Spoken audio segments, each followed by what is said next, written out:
Hi friends, അപ്പോൾ ഇന്ന് നമുക്ക് ഒരു അടിപൊളി ചെമ്മീൻ ചോറ് ഉണ്ടാക്കാം കേട്ടോ. ശരിക്കും ഉണ്ടല്ലോ, ചെമ്മീൻ ചോറ് ഉണ്ടാക്കാൻ വലിയ പണിയൊന്നുമില്ല, ഭയങ്കര ഈസിയാണ്.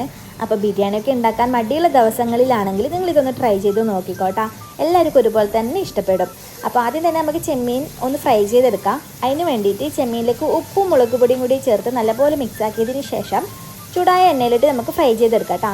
എല്ലാം ഒന്ന് ഫ്രൈ ആയതിനു ശേഷം അത് കോരി മാറ്റി വെക്കുന്നുണ്ട്. അതേ പാനിൽ തന്നെയാണ് നമ്മൾ മസാല ഉണ്ടാക്കാൻ പോകുന്നത് കേട്ടോ. നീളത്തിൽ കട്ട് ചെയ്ത 2 സവാളയാണ് ചേർത്ത് കൊടുക്കുന്നത്. അത് നല്ലപോലെ ഒന്ന് വഴറ്റിയെടുക്കാം കേട്ടോ. പിന്നെ അതിലേക്ക് ഇഞ്ചി വെളുത്തുള്ളി പച്ചമുളക് ചതച്ചതാണ് ചേർത്ത് കൊടുക്കുന്നത്. പേസ്റ്റ് ചേർക്കുന്നതിനേക്കാൾ കുറച്ചുകൂടി ഫ്ലേവർ ആയിരിക്കും ഇങ്ങനെ ചെയ്യുമ്പോൾ. അപ്പോൾ അതിൻ്റെ പച്ചമണമൊക്കെ മാറുന്നത് വരെ അതും ഒന്ന് നല്ലപോലെ ഇളക്കി കൊടുക്കാം കേട്ടോ. പിന്നെ പഴുത്ത ഒരു തക്കാളിയാണ് ചേർത്ത് കൊടുക്കുന്നത്. ചെറുതായിട്ട് കട്ട് ചെയ്ത തക്കാളിയും കൂടി ചേർത്ത് അത് നല്ലപോലെ നമുക്കൊന്ന് വഴറ്റിയെടുക്കാം കേട്ടോ. ചെമ്മീൻ ഫ്രൈ ചെയ്ത അതേ പാനായതുകൊണ്ട് തന്നെ ഉപ്പ് കുറച്ചുണ്ടാവും. അപ്പോൾ ഉപ്പ് നോക്കിയിട്ട് മാത്രം ഇട്ട് കൊടുക്കാം കേട്ടോ. പിന്നെ കുറച്ച് മഞ്ഞൾപ്പൊടി, മുളക് പൊടി, മല്ലിപ്പൊടി, പിന്നെ ഗരം മസാല പൊടികളൊക്കെ കുറച്ച് ഇട്ടാൽ മതി കേട്ടോ. എന്നിട്ട് അതിൻ്റെ പച്ചക്കുത്തൊക്കെ മാറുന്നത് വരെ വീണ്ടും നല്ലപോലെ ഒന്ന് ഇളക്കിയെടുക്കാം കേട്ടോ. പിന്നെ നേരത്തെ ഫ്രൈ ചെയ്ത് വെച്ച് ചെമ്മീൻ ഇട്ട് കൊടുക്കുന്നുണ്ട്. കുറച്ച് മല്ലിച്ചപ്പും കൂടി ഇട്ട് നല്ലപോലെ ഇളക്കിയാൽ നമ്മുടെ മസാല ഇവിടെ റെഡി ആയിട്ടാ.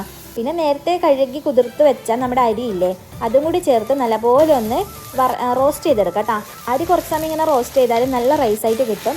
അപ്പോൾ മസാലയും റൈസും എല്ലാം കൂടി ഒന്ന് മിക്സ് ആയതിന് ശേഷം 1 കപ്പ് തേങ്ങയാണ് ഇട്ട് കൊടുക്കുന്നത്. എന്നിട്ട് അതും നല്ലപോലെ ഒന്ന് മിക്സ് ചെയ്തിട്ട് 1 കപ്പ് അരിക്ക് 2 കപ്പ് വെള്ളം എന്ന പോലെ നല്ല തിളച്ച വെള്ളമാണ് ഒഴിച്ചു കൊടുക്കുന്നത്. അതും കൂടി ഒഴിച്ച് 1 സ്പൂൺ നെയ്യും കൂടി ഒഴിച്ചിട്ട് അടച്ച് വെച്ച് വേവിച്ചെടുത്താൽ നമ്മുടെ ചെമ്മീൻ ചോറ് ഇവിടെ റെഡി ആയിട്ടാ. പിന്നെ മുകളിൽ കുറച്ച് സവാള ഫ്രൈ ചെയ്തതും കൂടി ഇട്ടാൽ നല്ല ടേസ്റ്റി ആയിട്ടുള്ള അടിപൊളി ചെമ്മീൻ ചോറ് റെഡി. അപ്പോൾ ഉണ്ടാക്കാൻ വളരെ എളുപ്പമാണ്, കുറച്ച് സമയം വേണ്ടു. അതുപോലെ തന്നെ കുറേ സാധനങ്ങളൊന്നും വേണ്ട.